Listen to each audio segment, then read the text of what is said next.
Less than a month before Election Day, low-income people and allies came together across the United States on Saturday as part of a Get Out the Vote push by the Poor People's Campaign, a national call for moral revival. Demonstrations were planned for Washington, D.C. and cities in over a dozen states. Along with marches, the Poor People's Campaign held a virtual rally as well. Let's take a look at some of the footage from the weekend. And so we stand on that principle in this country that no matter where we live, no matter what my background is, no matter who I love, no matter what I can do, at the end of the day, I am deserving to be treated like a human being. We decide to love, and when you love folk, you hate the fact that they're treated unjustly. You loathe the fact they're treated unfairly. And if you don't do something, the rocks are gonna shout out, and the sun is gonna shine, and the clouds are gonna move.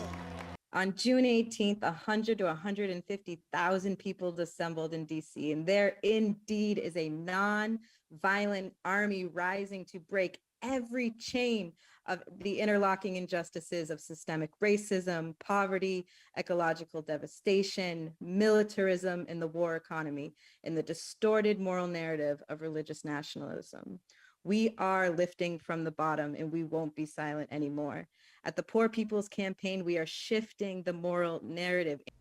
The campaign aims to reach at least 5 million people by the midterm elections next month, spreading the word that if we ever needed to vote for democracy and justice, we sure do need to vote now. However, the effort also has a message for politicians.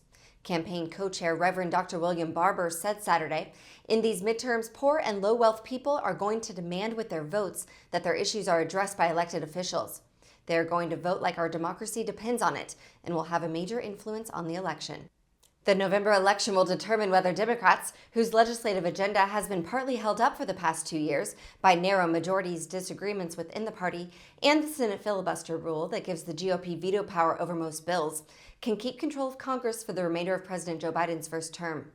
Co-chair Reverend Dr. Liz Theo Harris of the Cairo Center for Religions, Rights, and Social Justice further stressed the campaign's message in a tweet Saturday, stating, "The priorities of poor and low-income people are on the ballot this election, from healthcare to living wages to social programs that lift the load of poverty and much more."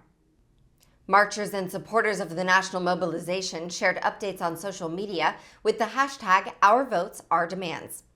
While 58 million low-income Americans participated in the 2020 presidential election, more than 80 million were eligible to do so, meaning that over 20 more million people could be voting. The marchers hope to motivate some of those non-voters. Early voting for the midterm elections began in several states across the country in mid-September, including Georgia, which proved to be a crucial swing state in the 2020 election.